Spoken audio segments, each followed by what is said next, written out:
What's up, everyone? It's Justin here with the Real Keeper Home Team, and you're on our channel, Everything Jax Real Estate. Today's video, we're going to be going over the market update report for the Jacksonville Beaches and Jacksonville Southside area for January of 2024. This is going to be our first market update of the year, and what we're going to highlight in this market update is the changes we've seen as we went from the end of last year to the beginning of this year. A lot of it has to do with the change in rates that we saw at the end of 2023. But definitely you're going to want to stay tuned because we're going to be going over the amount of pendings, the amount of actives, the prices, and the days on market for January, and also dive into what we're going to expect to see later this year.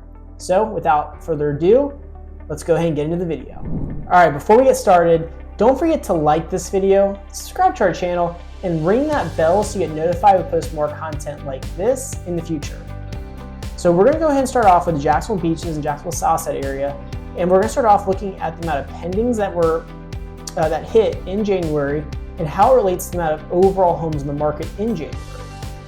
And what you're going to see is that we had 131 pending homes in the area compared to 456 total homes in the area. That left us with 325 listings still in the market as we go into February, and it left us with a pen to list ratio of 28.7%. Now this percentage is higher than we saw in December, and part of that is because typically in December, you tend to see more contracts, but they don't always close in December, even though that's their intention. So when those contracts got formed in December and they didn't close in December, you do see some layover or rollover into January. So that plays a piece in it.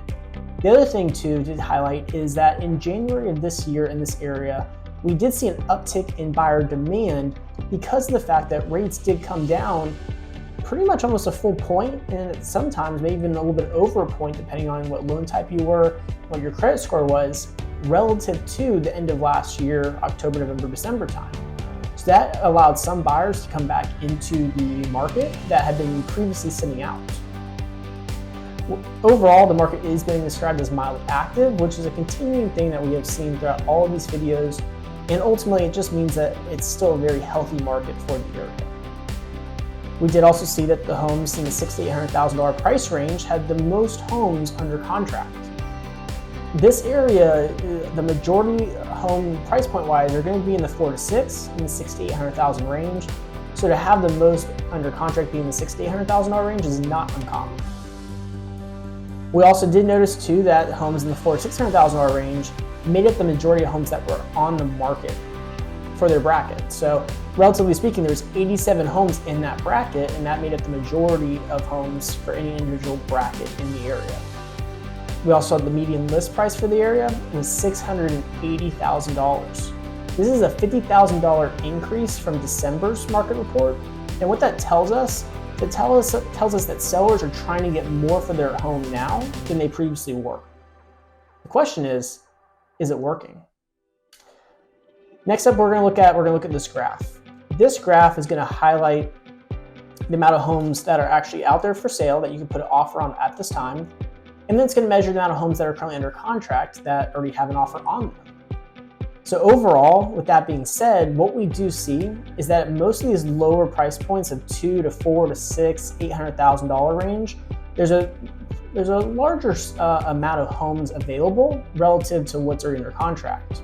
So what that means is for you as a buyer, you have plenty of options in those price points and a little bit less competition because there's a smaller number of contracts versus homes available. What it also tells you is if you're looking in the $1 million to $2 million price point, there's a lot less homes available relative to what's under contract, and so you probably will have more competition overall in those price points for this area.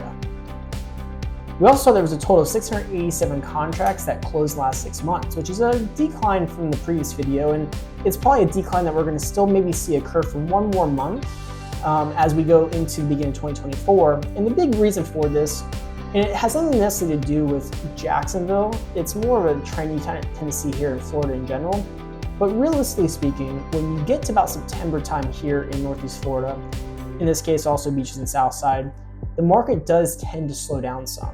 And so overall, because people are in school, people, they're not looking to relocate at that time for jobs or for school purposes, you tend to see less sales occur in that September to March window than what you see in the March to September window. So we're looking at the last 6 months of data. That's going to be your, obviously, January, like this video is being discussed, December, November, and October. And we'll even include September. So 5 years, 6 months are going to be in months of the year where it is typically a little bit slower in the area. And therefore, seeing 687 contracts closed is not uncommon in regards to the fact that it's a decline from previous months. Whereas during the summer months, that number, like for instance, this was in June, it's probably gonna be over 1,000, just to put it, reference standpoint. Now, what we also saw is the median sold price was $545,000 for the area. So let's keep in mind that the median list price was $680,000 for current homes on the market. The median sold price for the last 6 months was $545,000. The next question is, what's the median sold price for the last 30 days? So we'll find that out soon. Now, we also saw here that there was 209 homes that failed to sell. So for homes that failed to sell, they can fail to sell for many different reasons. It could be due to the price, it could be due to their location, it could be due to their condition. It could be because maybe the listing agent didn't market the home properly, or maybe didn't use the proper photography for the home. Maybe the home wasn't staged. Maybe the seller just decided they didn't want to sell anymore, or that job location they did have is no longer occurring.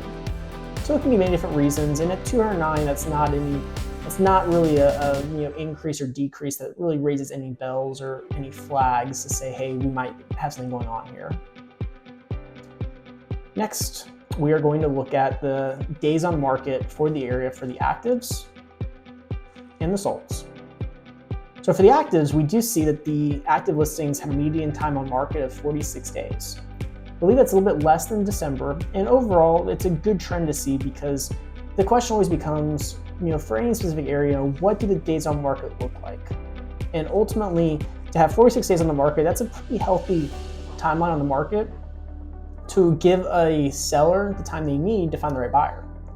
It's obviously a lot higher than what we'd seen in previous years, but still at a good number to where homes are still selling at a relatively quick pace. You can call about every month and a half is about what it takes for most homes to sell.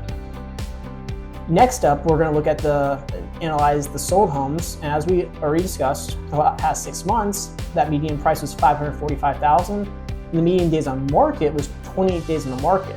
So homes were selling in less than 30 days.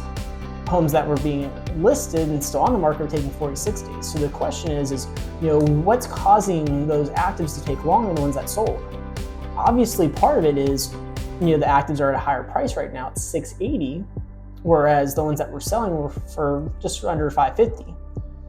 But when we really take into account the last 30 days, what we see is in the last 30 days, and these numbers are actually off, but they should be, for the last 30 days, $602,000 was the average or median price that homes are selling for.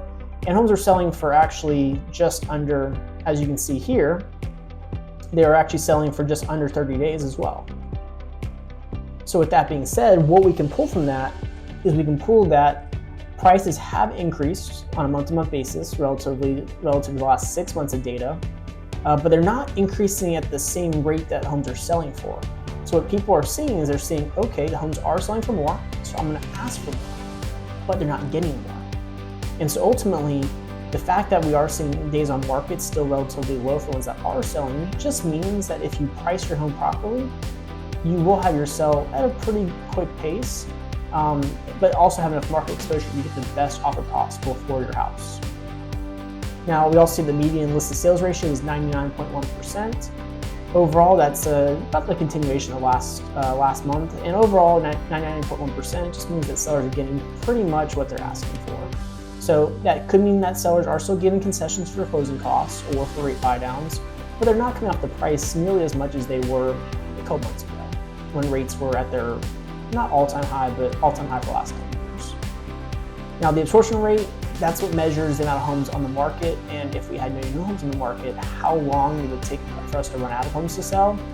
And so for the absorption rate for January, we were just under 3 months of inventory.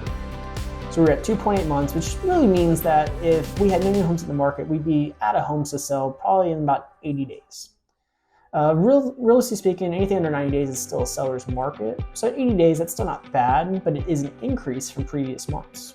To put in perspective, December's absorption rate was 2.4 months of inventory. Next up, we are going to finish off looking at this table. I love describing this table to people because the table really kind of breaks it down for you on at what price point are you going to start to see more homes available for different areas. And for the Beaches and Southside area, what you can see is if you're looking under 600,000, you're going to be in a very hyper competitive buyers or sellers market because there's just not a lot of inventory. There's not a lot of homes actually available and out there, as shown here with the fact that those are in red and they're both under 3 months. But what it also shows you is that if you go over 600,000, you start to have more options. You start to see at 600,000 all the way up to about 1.6 million, you have inventory levels are closer to 3 to 4 months, which just means that you'll have more options, you'll have less competition, you can negotiate a little bit more, which is a huge benefit, especially when you're at those price points. And it's a big benefit that people that are looking at 600 and below wish they had for this area, because this is a very popular area here in Jacksonville. Now, I would be remiss to not mention some of these yellows and greens are seeing, even blue.